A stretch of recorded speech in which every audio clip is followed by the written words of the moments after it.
नवनिर्वाचित प्रधानमन्त्री बनेपछि प्रचण्ड चुनौतीको चाङमा उभिएका छन्।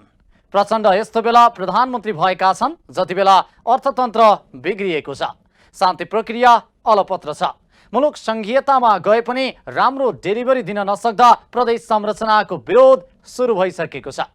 विकासको गति सुस्त रहेको छ। स्वास्थ्य, शिक्षा र रोजगारी जस्ता आम सरोकारका विषयमा सरकारले प्रभावकारी भूमिका निर्वाह गर्न सकेको छैन।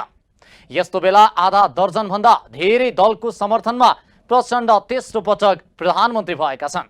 तर सरकारको बहुमत टिकाइ राख्नु उनका लागि पहिलो चुनौती बनेको छ। नमस्कार, यो न्यूज एट टुडे, म हेमराज भट्ट। नेपाली कांग्रेससँगको सत्ता गठबन्धन टुटेपछि नेकपा एकीकृत समाजवादीका अध्यक्ष माधव कुमार नेपाल विचल्लीमा परेका छन्। आइतबार नेकपा माओवादी केन्द्रका अध्यक्ष पुष्पकमल दाहाल प्रचण्ड एकाएक एमालेको समर्थनमा प्रधानमन्त्री बनेपछि नेपाललाई अप्ठ्यारो परेको हो। राष्ट्रपतिको दाबी गरिरहेको उनको पार्टी एकीकृत समाजवादी गठबन्धन टुटेसँगै प्रतिपक्षमा बस्नुपर्ने अवस्था सिर्जना भएको छ। यद्यपि प्रधानमन्त्री प्रचण्डले नेपाललाई वाम सरकारमा ल्याउने पहल थालेका छन्। नेपाल र माओवादीका नेताहरूको लगातारको आग्रहलाई लिएर अध्यक्ष नेपाल नयाँ सत्ता गठबन्धनमा मिलेर जाने सकारात्मक देखिएका छन्। तर यसका लागि आवश्यक आधारहरू बन्नुपर्ने धारणा नेपालले राखेका छन्।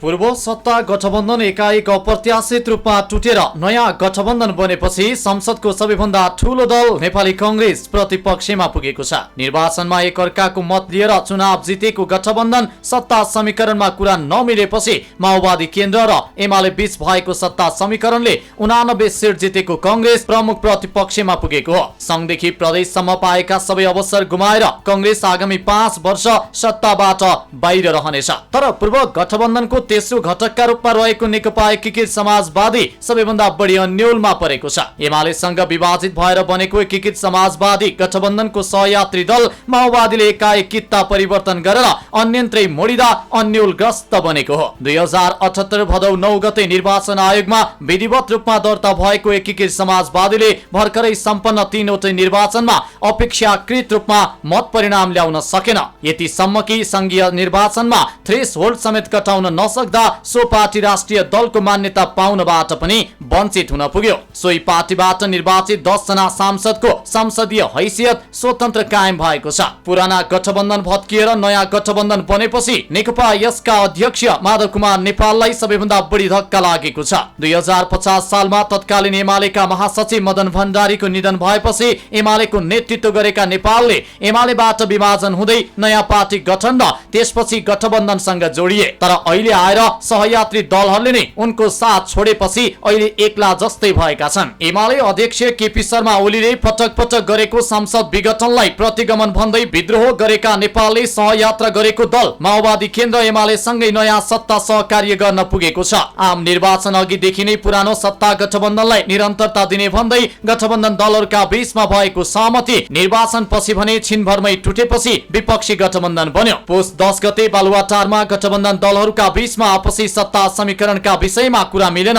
त्यहाँ सहमति नभएपछि त्यही माओवादी केन्द्रका अध्यक्ष प्रचण्ड र नेपालका बीचमा कसरी अगाडि जाने भनेर सल्लाह भएको थियो। प्रचण्डले दुवै मिलेर एमाले अध्यक्ष केपी शर्मा ओलीसँग संवाद गर्ने र नयाँ ढंगले अघि बढ्ने प्रस्ताव अघि सारेका थिए। त्यसपछि नेपाल प्रचण्डले बोलाउलान् र आफू पनि ओलीसँग कुरा गर्न जाउँला भनेर पार्टी कार्यालयमा कोरेर बसिरहे। तर प्रचण्ड उनलाई बोलाउनुको साटो एक्लै बालकोट पुगेको सूचना नेपालले पाए। ओलीलाई भेट्न जाने भन्दै कुर्दा कुर्दै छुटेका अध्यक्ष नेपालले आफूलाई थाहा नदिकनै प्रधानमन्त्री भएको भन्दै प्रचण्डसँग रुष्ट बनेका छन्। नेकपा माओवादी केन्द्रका अध्यक्ष प्रचण्ड वाम लोकतान्त्रिक गठबन्धन तोडेर नेकपा एमाले सहित 6 दलको समर्थनमा यही पुस 10 गते प्रधानमन्त्रीमा नियुक्त भएका थिए। एमाले सहितका दलहरूसँग भएको सहमतिपछि प्रधानमन्त्री नियुक्त भएका प्रचण्डले आइतबार शपथ समेत खाएका छन्। आइतबार अपराह्न शीतल निवासमा भएको शपथ ग्रहण समारोहमा ओली र नेपाल सँगै रहेका थिए। सोही क्रममा ओलीले नेपालको स्वास्थ्य अवस्थाबारे चासो पनि राखेका थिए। निमोनियाकै कारण केही दिन अघि अस्पतालमा भर्ना भएका नेपाललाई स्वास्थ्यमा ख्याल गर्न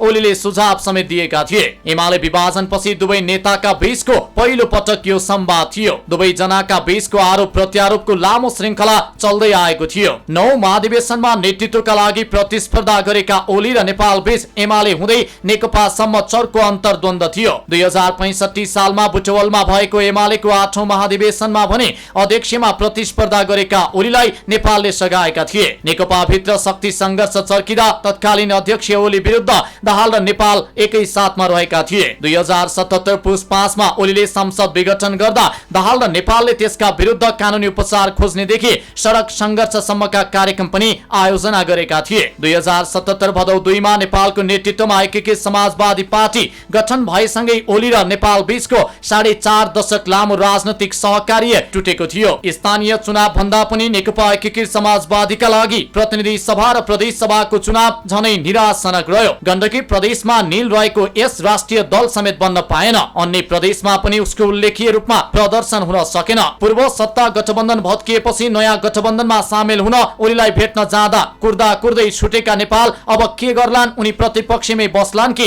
प्रचण्ड नेतृत्वको सरकारमा सामेल होलान् भन्ने विषय चासोका साथ हेरिएको छ। यद्यपि सरकारमा जाने नजाने विषयमा पर्खर हेरको निर्णय गरेको नेकपा यसलाई पनि सरकारमा सहभागी गराउनका लागि नयाँ बनेको सत्ता गठबन्धनका नेताहरूले फकाउन सुरु गरिसकेका छन्। नवनियुक्त प्रधानमन्त्री पुष्पकमल दाहाल प्रचण्डले एकीकृत समाजवादीलाई मात्रै होइन जनता समाजवादी पार्टी जसपालाई पनि सरकारमा ल्याउने तयारी थालेका छन्। यसका लागि प्रचण्डले बुधबार एकीकृत समाजवादीका अध्यक्ष माधव कुमार नेपाल र जसपाका अध्यक्ष उपेन्द्र यादवसँग भेटवार्ता पनि गरेका छन्। ललितपुरको एक अपार्टमेन्टमा भएको भेटमा नेपाल र यादवको पार्टीलाई समेटेर मन्त्री परिषद विस्तार बारे छलफल भएको बताइएको छ। तर वाम लोकतान्त्रिक गठबन्धन तोडेर एमालेसँग गठबन्धन गरेका प्रचण्डले सरकारको नेतृत्व लिएको भन्दै एकीकृत समाजवादी असन्तुष्ट रहेको छ। प्रचण्डले आफूलाई धोका दिएको अभिव्यक्ति अध्यक्ष नेपालले सार्वजनिक रूपमै दिन थालेका छन्। यस्तै माधव कुमार नेपाललाई सत्ता गठबन्धनमै सहभागी गराउने विषयमा छलफल गर्न बुधबार नेकपा एमालेका नेता महेश बस्नेत कोटेश्वर नै पुगेका थिए। बस्नेतले नेपाललाई अब एमालेमै फर्किन आग्रह गर्दै पार्टी एकीकृत सरकारमा सहभागिता वाम तालमेल लगायतका विषयमा कुराकानी गरेको बताइएको छ।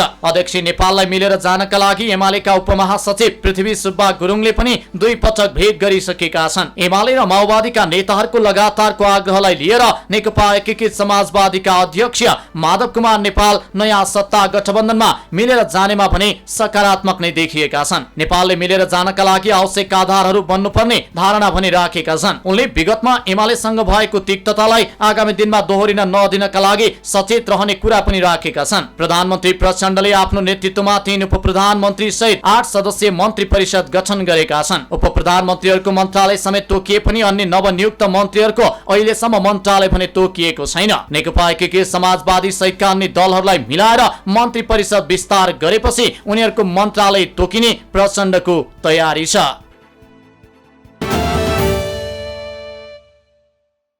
राजनीतिमा लाग्ने नेताको सपना हुन्छ देशको सर्वोच्च पदमा पुगेर जनताको सेवा गर्ने।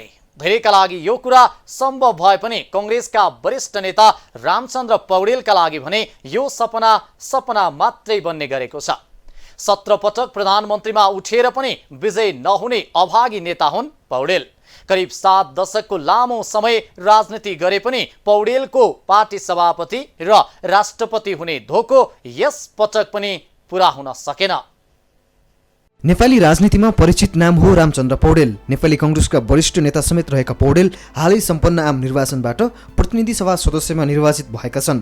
प्रजातान्त्रिक आन्दोलनको नेताका रूपमा चिनिने पौडेल नेपाली राजनीतिक इतिहासमा पुरानो नाम हो। उनी पटक पटक मन्त्री भएर सरकारमा गए, पार्टीमा महामन्त्री र उपसभापतिसम्म भए। तर सरकार र पार्टी दुवैतर्फको पहिलो स्थान हासिल गर्न भने अहिलेसम्म चुक्दै आएका छन्। सत्ता र पार्टीको नेतृत्व गर्नका लागि उनले गरेका विभिन्न प्रयासहरू असफल भएका छन्। नेपाली राजनीतिमा लाग्ने हर कोही नेतालाई सत्ताको स्वाद चाख्ने रहर हुन्छ। अझै भनौं विभिन्न पार्टीका शीर्ष नेतामा सत्ताको भोग बढी हुन्छ। नेपाली कांग्रेस जस्तो पुरानो र ठूलो पार्टीका नेता रामचन्द्र पौडेललाई सत्ताको भोग हुनु स्वाभाविक हो। करिब 3 दशकसम्म संसदीय चुनावमा जित हात पार्दै आएका पौडेलको राजनीतिक जीवनमा एउटा कालो धब्बाको रूपमा रहेको छ प्रधानमन्त्री पदमा 17 पटकको पराजय। यद्यपि यो कालो धब्बा लाग्नुमा उनी स्वयं जति जिम्मेवार छन् त्योभन्दा बढी तत्कालीन संवैधानिक व्यवस्था जिम्मेवार छ। 2067 साउनबाट सुरु भएको प्रधानमन्त्रीको चुनावमा कङ्ग्रेसबाट पौडेल, माओवादीबाट प्रचण्ड र एमालेबाट झलनाथ खनालले संसदमा उम्मेदवारी दिएका थिए। तर संवैधानिक प्रावधान अनुसारको मत संख्या तीनैजनाले हासिल गर्न नसकेपछि 7 पटकसम्म 3 जना बीच प्रतिस्पर्धा भयो।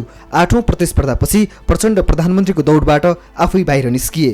त्यसपछि पौडेलले खनालसँग 17 पटक प्रतिस्पर्धा गरे। यो चुनावी श्रृङ्खलाबाट कुनै मत परिणाम आउन नसकेपछि निर्वाचन सम्बन्धी नियमावली नै परिवर्तन गरियो। अर्को चरणमा झलनाथले बाजी मारे भने रामचन्द्रको प्रतिस्पर्धा खेर गयो। म तपाईहरुलाई भन्ने गर्दछु साथीहरू, हामीले पार्टीभित्र मूल्याङ्कनको परिपाटी बसाल्न पर्छ। नेतृत्वले कार्यकर्ताको मूल्याङ्कन गर्नुपर्छ, तर कार्यकर्ताले पनि नेतृत्वको मूल्याङ्कन गर्ने हैसियत राख्नुपर्छ।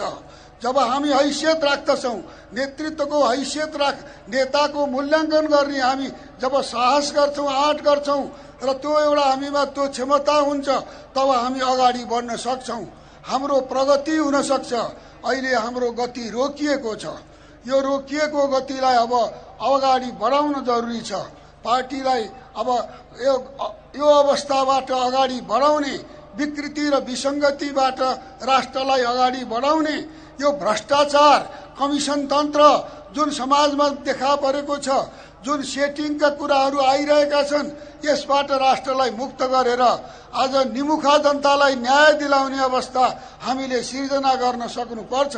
पौडेलले 2048 सालमा साबिकको तनहुँ 1 र त्यसपछि तनहुँ 2 बाट 2051, 2056, 2064 र 2070 को निर्वाचनमा निर्वाचित भएका थिए। पौडेल 2074 को निर्वाचनमा तत्कालीन वाम गठबन्धनका कृष्ण कुमार श्रेष्ठसँग 6000 बढी मतान्तरले पराजित भएका थिए। तर हालै सम्पन्न प्रतिनिधि सभा निर्वाचनमा भने उनी विजयी भएका छन्। तनहुँ 1 बाट 2074 को निर्वाचनमा पराजित गर्ने श्रेष्ठकै सहयोगमा उनी अहिले विजयी भएका हुन्। पार्टीको उपसभापति तथा पटक पटक मन्त्री र सभामुख भएका पौडेललाई सरकारको नेतृत्व गर्ने तीव्र इच्छा छ, तर उनका यी प्रयासहरू हालसम्म सफल हुन सकेका छैनन्। नेपाली काङ्ग्रेसको कोइराला परिवारले नै नेतृत्व गरेका बेलादेखि रामचन्द्र पौडेल इतर पक्षका नेताका रूपमा चिनिँदै आएका थिए। सुशील कोइरालापछि नेपाली काङ्ग्रेसको नेतृत्व शेरबहादुर देउवाको काँधमा आएको छ। देउवा पहिलो पटक पार्टी सभापतिको चुनावी मैदानमा उत्रिँदा रामचन्द्र पौडेल नै उनका मुख्य प्रतिस्पर्धी थिए। पार्टीको 14औं महाधिवेशनसम्म इतर पक्षकै नेतृत्व गरेका पौडेल एकाएक देउवालाई समर्थन गर्न थाले। महाधिवेशनमा पनि पौडेल मौन बसे। 2079 को आम निर्वाचन सकिएपछि पनि संसदीय दलको नेतामा पौडेलले देउवालाई नै सहयोग गरे। अहिलेको असहज परिस्थितिमा नेपाली काङ्ग्रेसभित्र विश्वासको वातावरण बनाउन पर्ने आवश्यकता भएकोले मैले पार्टी सभापतिलाई प्रस्तावित गर्ने भएको छु। यस पछाडि उनको एकै स्वार्थ थियो, राष्ट्रपति बन्ने। कङ्ग्रेस, माओवादी, एकीकृत समाजवादी लगायतका दलहरू मिलेर चुनावी मैदानमा हुमिएका थिए। त्यसकारण पनि सबै पार्टीको सहयोगमा राष्ट्रपति बन्ने चाहना राखेर पौडेलले देउवालाई समर्थन गर्दै आएका हुन्। तर सरकार निर्माण गर्ने सवालमा भने देशको राजनीति एकाएक तरङ्गित भएको छ। संसदको ठूलो दल कङ्ग्रेस प्रतिपक्षमा बस्नुपर्ने अवस्थामा आएको छ भने एमाले लगायत 7 दलको समर्थनमा प्रचण्ड नेतृत्वको सरकार गठन भएको छ। यो सँगै रामचन्द्र पौडेलको राष्ट्रपति बन्ने सपना सपनामै सीमित भएको छ। पार्टी सभापतिमा पराजित भएका पौडेल प्रधानमन्त्रीमा पनि 17 पटक असफल भएका नेता हुन्। अहिले आएर राष्ट्रपतिमा चाहना राखेका पौडेलको सपना विफल भएपछि नेपाली राजनीतिमा उनलाई अभागी नेता भन्दा फरक नपर्ला। सुरक्षा कर्मीहरूलाई नियम मिचेर पहुँचका आधारमा विभिन्न व्यक्तिहरूले लिइरहेको भन्ने गुनासो बढ्न थालेपछि सोमबार नियुक्त भएका गृहमन्त्री रवि लामिछानेले त्यस्ता सुरक्षाकर्मी 48 घण्टाभित्र फिर्ता गर्न निर्देशन दिएका छन्। गृहमन्त्रीको निर्देशन लगत्तै गृह मन्त्रालयले नेपाल प्रहरी र सशस्त्र प्रहरीलाई पत्राचार गरेको छ। नवनियुक्त गृहमन्त्री लामिछानेले पदभार सम्हालेको दोस्रो दिनमा नै सुरक्षाकर्मीको दुरुपयोग रोक्न पहल थालेका हुन्। कार्यविधि अनुसार केन्द्रीय सुरक्षा समिति तथा जिल्ला सुरक्षा समितिको बैठकबाट सुरक्षा जोखिम रहेको निष्कर्षका आधारमा विशिष्ट सरकारी व्यक्तिलाई निजी सुरक्षाकर्मी अर्थात् पीएसओ खटाउनु पर्ने प्रावधान छ। तर त्यस विपरीत दबावको भरमा तथा चाकडीका लागि नेता, व्यवसायी र अन्य केही पहुँचवाला व्यक्तिहरूले सुरक्षाकर्मीको दुरुपयोग गर्ने प्रवृत्ति बढेको छ। कतिपय पूर्व विशिष्ट अधिकारीले सुरक्षाका नाममा राखेका सुरक्षाकर्मीलाई घरेलु काममा लगाउने गरेका छन्। अवकाश प्राप्त प्रहरी अधिकारी र विशिष्ट पदमा बसेकाहरूले यसरी सुरक्षाकर्मीको दुरुपयोग गरेका हुन्। कतिपयले घरेलु काममा लगाउनका लागि पनि सुरक्षाकर्मीलाई राख्ने गरेका छन्। सरकारी तलब खाने सुरक्षाकर्मीलाई सरकारी ओहदामा रहेका केही विशिष्ट व्यक्तिले यसरी व्यक्तिगत कामदार बनाउनकै लागि लिने गरेको देखिएको छ। सुरक्षाकर्मीहरूलाई नियम मिचेर पहुँचका आधारमा विभिन्न व्यक्तिहरूले लिइरहेको भन्ने गुनासो बढ्न थालेपछि सोमबार नियुक्त भएका गृहमन्त्री रवि लामिछानेले त्यस्ता सुरक्षाकर्मी 48 घण्टाभित्र फिर्ता गर्न निर्देशन दिएका छन्। गृहमन्त्रीको निर्देशन लगत्तै गृह मन्त्रालयले नेपाल प्रहरी र सशस्त्र प्रहरीलाई पत्राचार गरेको छ। नवनियुक्त गृहमन्त्री रवि लामिछानेले पदभार सम्हालेको दोस्रो दिनमै सुरक्षाकर्मीको दुरुपयोग रोक्न पहल थालेका हुन्।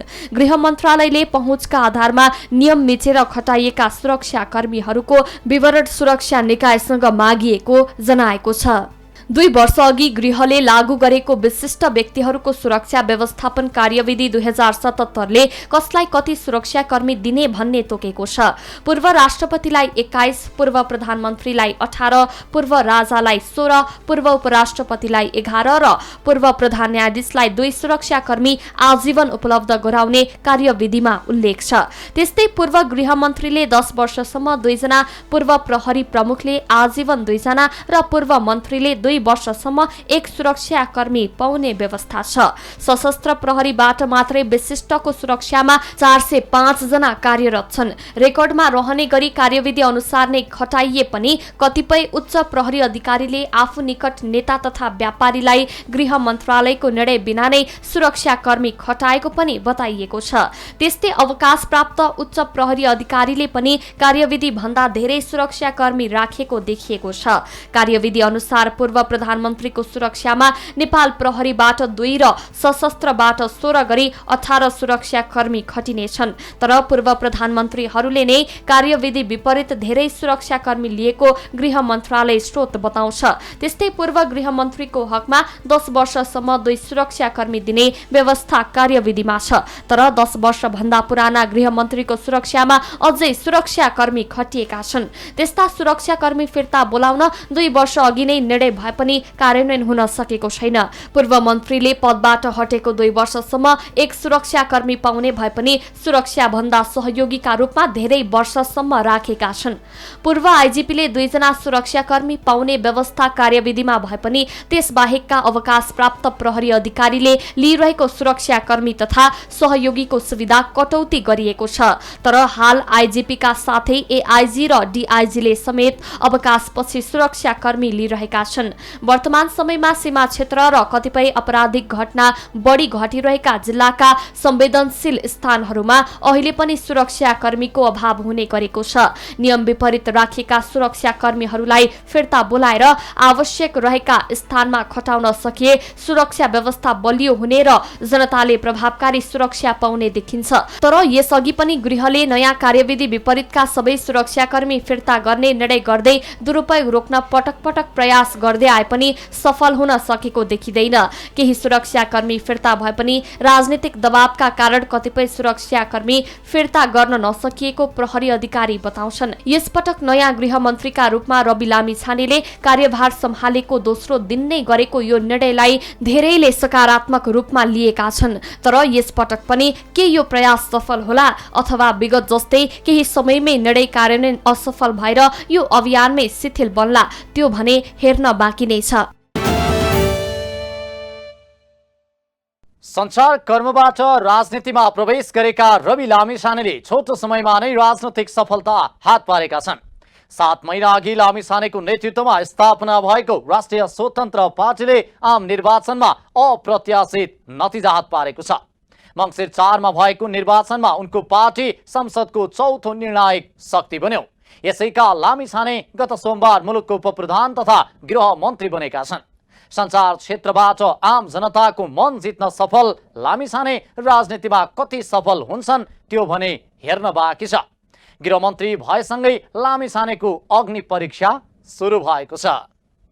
हवस् त आजलाई न्युज एट टुडे यति नै। हामी सबै बिदा हुन्छौँ। नमस्कार।